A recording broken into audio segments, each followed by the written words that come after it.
Welcome to the 94 Calls to Action podcast. My name is Brady, and this is Season 1, Episode 2, Answering the Call. In today's episode, we will have our first interview. It'll be my interview with my social teacher, Mr. Rice, and how the school addresses this call to action. If you haven't already seen this call to action or heard about it, you can watch the previous episode.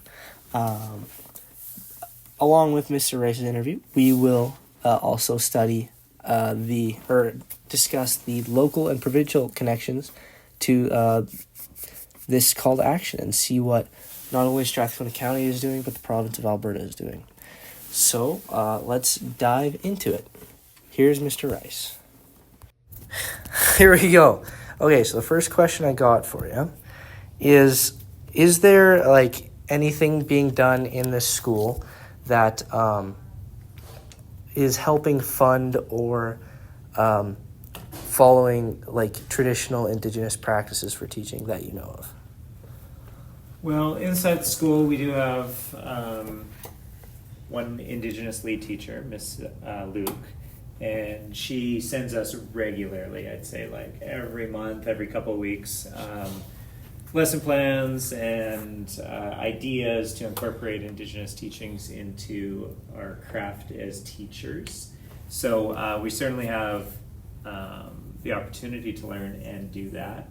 I know in certain subject areas it lends itself a little bit better than in others. So for example, I know the math department sometimes has a little bit more difficulty weaving it in versus in a social studies classroom. I think for me personally, I'm still at the beginning stages of really using Indigenous, and I'm not 100% comfortable as a teacher, but I appreciate all the learning we're doing, and I'm certainly way more in tune to it than I was, let's say, even 5 years ago as a teacher.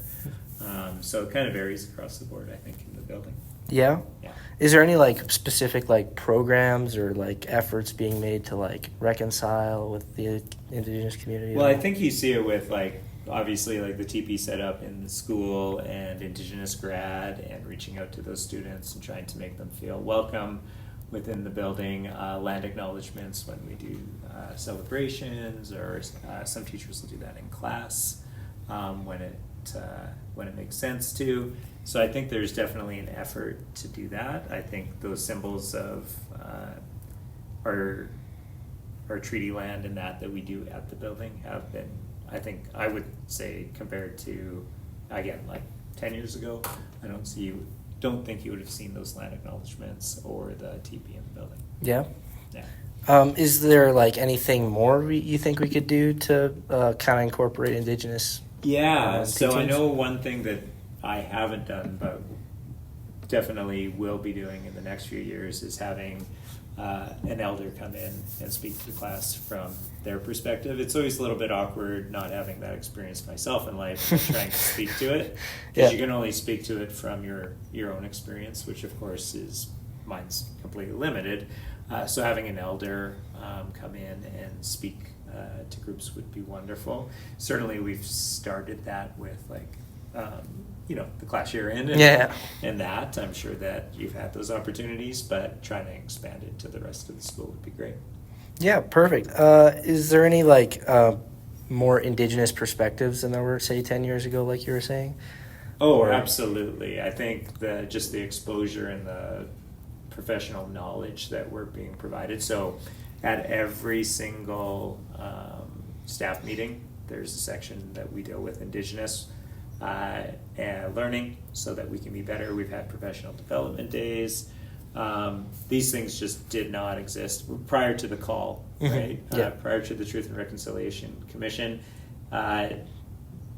Certainly that was not a focus for most teachers, and now it's just an automatic thing that we it's just kind of woven in there. Yeah, absolutely. Yeah, and then is there anything else other students could do or other staff could do that could incorporate other reconcile more maybe, or just make Indigenous issues more? Yeah, I know from my perspective in the classroom, it's mostly about the truth piece, making sure kids know the history, but certainly when an opportunity arises in the building, when we say there's going to be a smudge or something like that. Taking an opportunity. Obviously, you're doing that by taking the course. There's so many times there's an invitation, but students seem pretty hesitant to take that invitation. So as a teacher, just encouraging that and making sure that the opportunity's there and trying to gently persuade kids to head to those opportunities. All right, perfect. Thank you very much. That's all I needed from you. That was very kind of Mr. Rice to give up about 5 minutes of his time to help me discuss that topic. Okay, now on to the local impacts and provincial impacts of this call to action. So at the local level, Strathcona County has arranged that at the Strathcona County Museum and Archives, Indigenous peoples will now have a gallery and art from various Indigenous artists and Métis artists, which is very nice to see. As well as they will have monthly campfire conversations in accordance with Beaver Hills Biosphere to get together and talk about the history and importance of Indigenous education. So that's good to see. At the Alberta level, at the provincial level, they are trying to work to revitalize the lost art of traditional Indigenous education.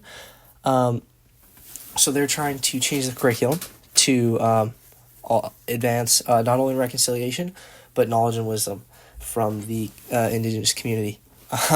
So they will, by doing that, they're going to try and implement various practices, Indigenous practices within the education system, namely trying to focus more on the holistic view of education instead of just an academic view.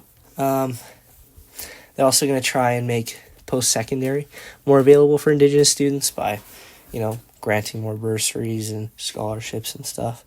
But they will also be educating public servants on the issue. So if an Indigenous person has an issue with anything, they can head over to a public servant, like a teacher or an MLA or somebody like that, and they can address their grievances and be well-versed in the topic. So that's really cool to see from the government of Alberta, just with trying to adjust based solely on this one call to action, which is really nice to see. I'm sure they're trying to do a lot more for the other 94 calls to action too, which is nice. So on that positive note, that is episode number 2 in the books. I've enjoyed talking to you.